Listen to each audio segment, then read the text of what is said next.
Hello, everyone.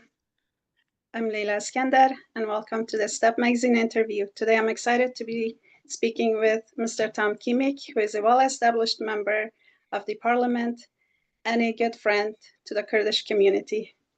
Good afternoon, Mr. Kmiec, and welcome. Thanks, Leila, for having me. Thank you for taking the time to join us. I know you're really busy, so I'm just gonna dive into the questions. Question number one is, who is Tom Kmiec and how do you want to be known to our viewers? So I'm a Conservative Member of Parliament. I hope people remember that. I'm from Calgary. I've been representing the riding of Calgary Shepherd for 3 terms now.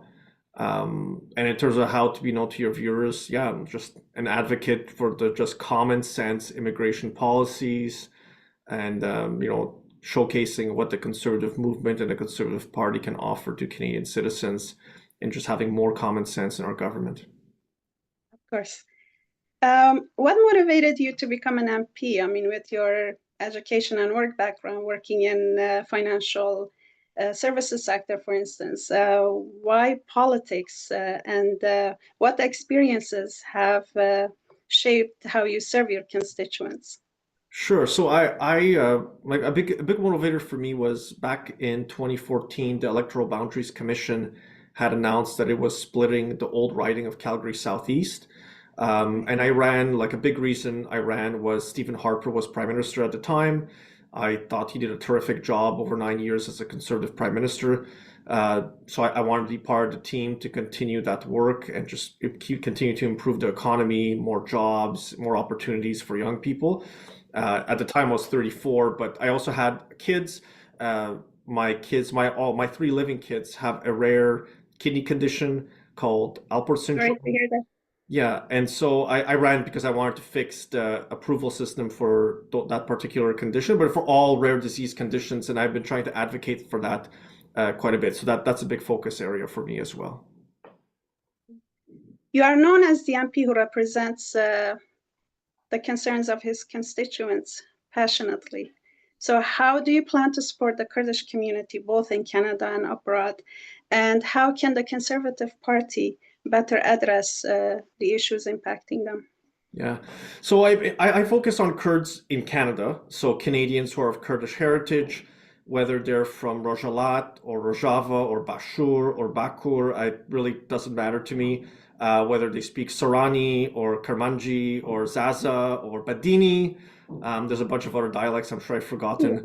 So I do my best. Like, one is trying to figure out, like, who is this group of people? What are their interests? What are their individual likes, dislikes? What policies do they like to see, don't like to see? Like, Kurdistan is separated across 4 different countries, and there's a lot of variations in the priorities depending on which region you or your parents or your grandparents came from.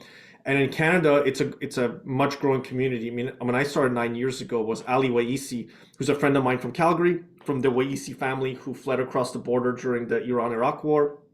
And so I didn't even know there was such a thing as a Kurdish people, got more interested, started to really look at it.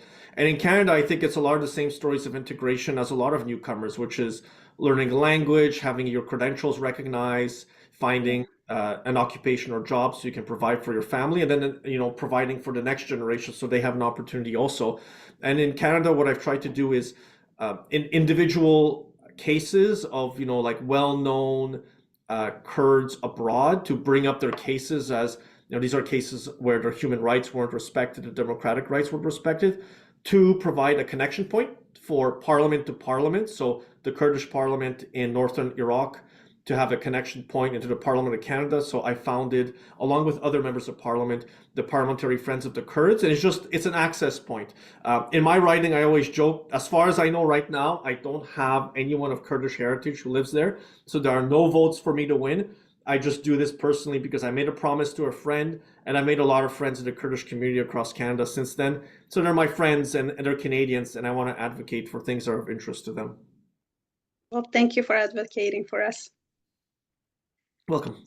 The Kurdish people have endured immense suffering over the years, facing ongoing conflicts, particularly with Turkey.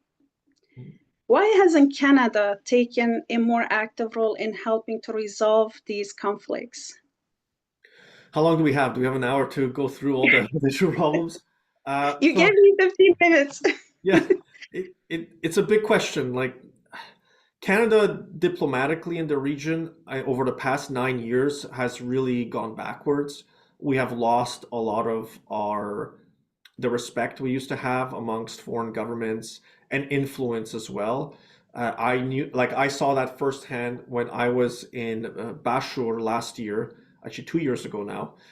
When I was there, I was in one of the IDP camps outside of Dohuk, and I was standing there. This is a camp where there's lots of Yazidis. Half the camp is full of children. And Canada was MIA, completely missing in action. And if we wanted to have influence with the local government, Canada had been there. Canada actually was there to help set up the camp. It had been providing operational funding, but had abandoned it. And the Barzani Charity Foundation moved in to try and help people locally. But if you want to have influence in Baghdad, if you want to have influence in Erbil and Haller, then you need to be on the ground. And frankly, we're not. Our missions abroad under the Liberals have been more interested in woke politics. They have been interested in building economic and community relationships. And because of that, we have no pull, right? We can't just call up a Turkish minister to have a one-on-one discussion to get to know what's going on. I've had a relationship with the Turkish embassy here in Canada. Off and on, I would go to them and ask them questions and ask for information. And in the fall, I was working on a particular refugee case on behalf of a community group, which was resolved, I think, to everybody's satisfaction. But those are few and rare. But that's just me doing it on my own time. I'm not the government of Canada. I'm just an opposition member. And the government could step up and do more. You don't need to spend enormous amounts of taxpayer dollars. It is just influence and staff members on the ground who know the language, they know the culture, and they have been given the authority to do things on behalf of the Canadian government. And they don't have that right now because they're too busy just playing woke politics. So that's a big reason why Canada hasn't stepped up to advocate more, to try and resolve things, because we're just not being listened to because nobody takes us seriously internationally. So if it does get involved, what role do you think the Canadian government should play in addressing these challenges that Kurdish people are facing? Yeah, so a lot of times you have the current Liberal government likes to talk about being the convener. They want to convene more meetings. Convening meetings ain't going to resolve anything at this point. It's not going to, break the logjam. There's a lot of domestic politics which are, core to what's going on in the region. A big part of it, I think, that we should play is economic development on the ground. I think that could be a big part of it too. I know a lot of Kurdish families who still have business interests in the region. They travel back and forth because they either have a shop or they have a local business that their family operates. Like those types of people ties are really valuable. Like long term, it does build a connection. And I can tell you, like our trade representation is being shut down at the end of March in Erbil. And that's a huge loss to Canada because we have all the opportunity. We could be selling agricultural products into Iraq. We could be helping businesses go into Syria and help with, rebuilding, so construction, but also agricultural goods. We could be selling goods into the region, and that gives us a stake in its future. And they could look at us as saying we are a business partner, we want to do business with them. Same thing for Turkey. And with that, it comes also influence over local groups. Like when we were, like 2 years ago now, when we were in Bashur, we didn't just meet the government official, we went to the universities, all of them, as many as we could. We also met with chambers of commerce, local business people. It's all part of building that influence network that Canada would have, and that can make a positive change. That's what we should be doing, and we don't do that right now. So in your opinion, what steps should the Kurdish leaders take to achieve political success? Do you think they should consider adopting new ideological or peaceful strategies to advance their goal? Yeah, did you mean Kurdish leaders overseas in Kurdistan or Kurdish leaders, community leaders here in Canada? Both. Both? Oh, so the ones overseas, I don't pretend to know their politics or tell them what to do. They need to sort things out. I always call for unity. I know there's a lot of divisions in the Kurdish community, which I always remind them is very similar to the Polish community. There's always lots of division. That's just normal. It's not unique. They don't need to worry. In Canada, I would say obtaining a democratic mandate. I go to a lot of Mali Kurds where people say that they represent the community, and then I turn around and I go see my Kurdish friends and visit with people at picnics or community events, and they tell me, oh no, we don't go to that Mali Kurd. Like they need a democratic mandate, one, and more unity, because I see more and more, you know, Kurdish houses being formed and diaspora centers, and it's not intentionally splitting the community. Maybe they provide different services, but a lot of unity and consistency in one message to Canadian parliamentarians. Like if you want something as a community, then my favorite example is the Ukrainian Canadian Congress. They are very clear about what they want. They have a democratic mandate that they exercise on behalf of Canadians of Ukrainian heritage. They're very focused. They're on Parliament Hill fairly often. The Polish Canadian Congress does the same thing. Those are good examples to build like a way to like source ideas from the community and trickle up. And they should be more worried about things happening in Canada rather than things happening back in Kurdistan, because their lives are here. Their children are going to be growing up, going through the local school system here. Likely their future jobs are here. Future spouses are likely here. Like here is where the opportunity lies. They should, you know, really work on adjusting to the Canadian experience, just like I did when I came to Canada. Right. What key legislative reforms do you think are crucial for Canada's future, and how will you push them forward? Or just broadly, maybe not specific to Kurdish people in Canada, but I would say, you know, we need to abolish the Greenhouse Gas Pricing Act, which is the GGPP, the carbon tax. That needs to be abolished. That would make the cost of living much lower for all of us. The clean fuel standard needs to be either completely revised or abolished as well, because it's the second carbon tax.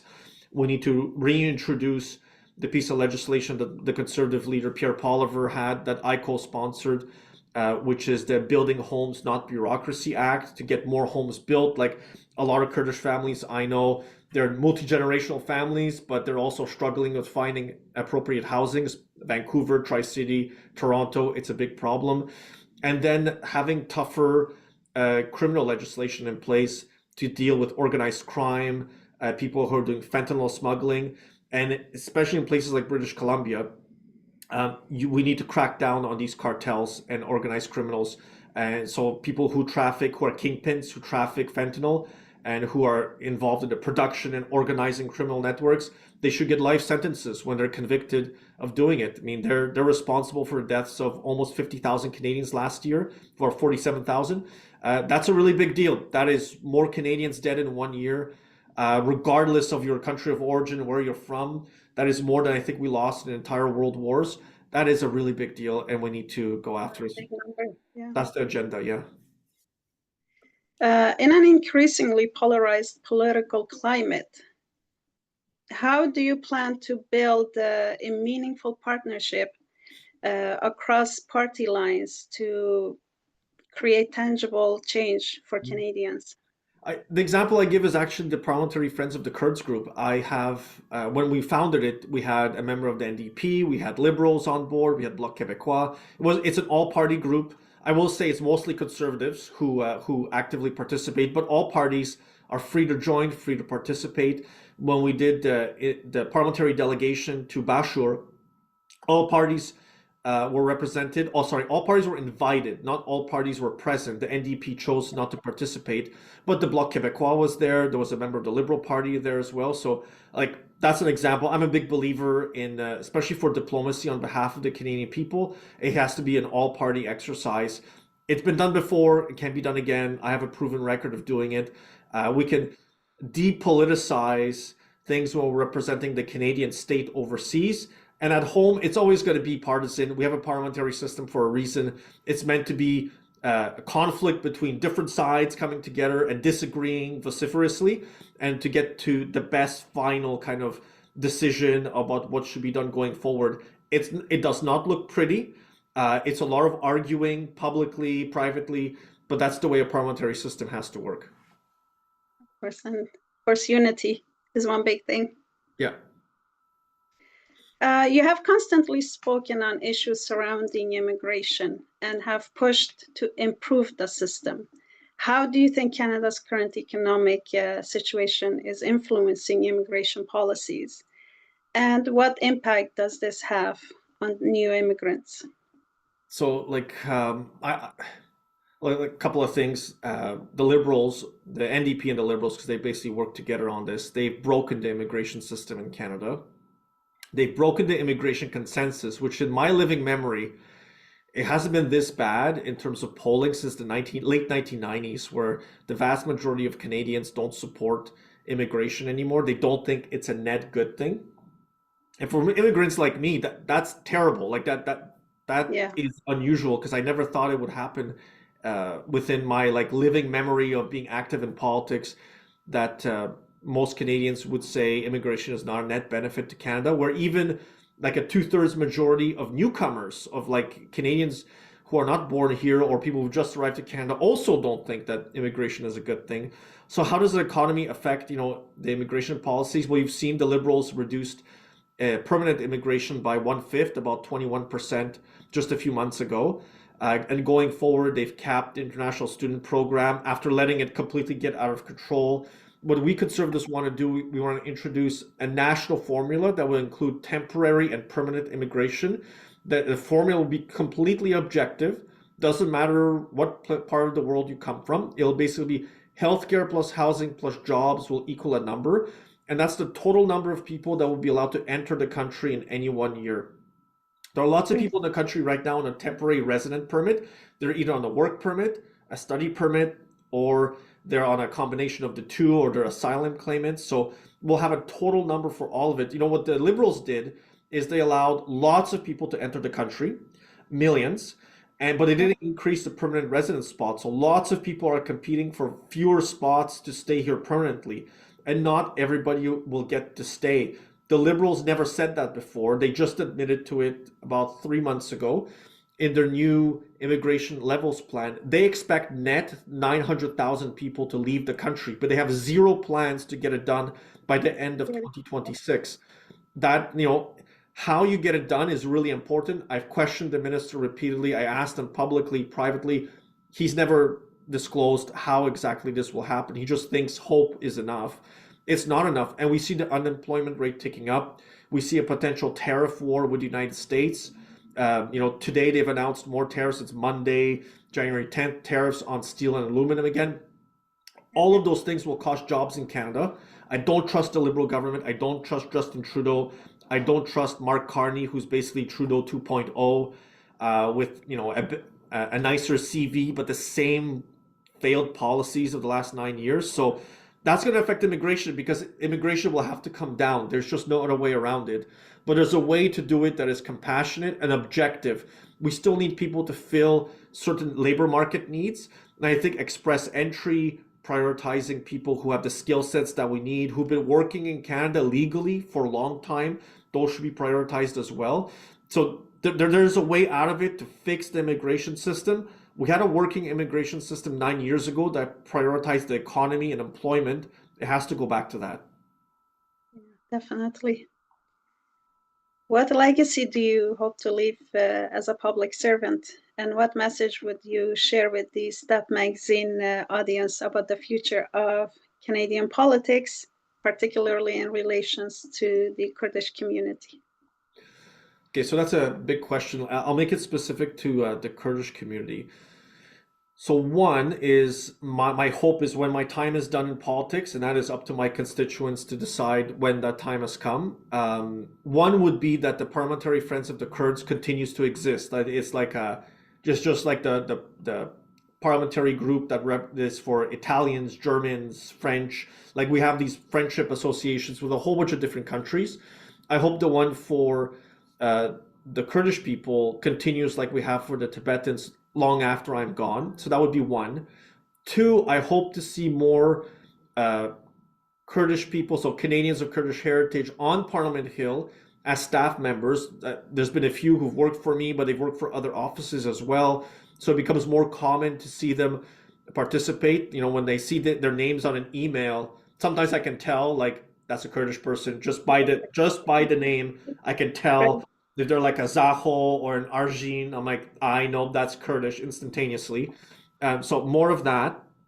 And 3 is for more Canadians of Kurdish heritage to participate in the Conservative Party of Canada, to be part of the movement, not just as staff members and volunteers, but also to be running for our nominations. We had 2 women run for Conservative nominations in Canada for the Conservative Party. More of that, more of them to see themselves in the Conservatives, to say, I'm a Conservative, I like to represent Conservatives as a member, and I happen to be Kurdish, but I'm a Conservative first. Like things like that, to see themselves in our party and participate in our civic politics in Canada.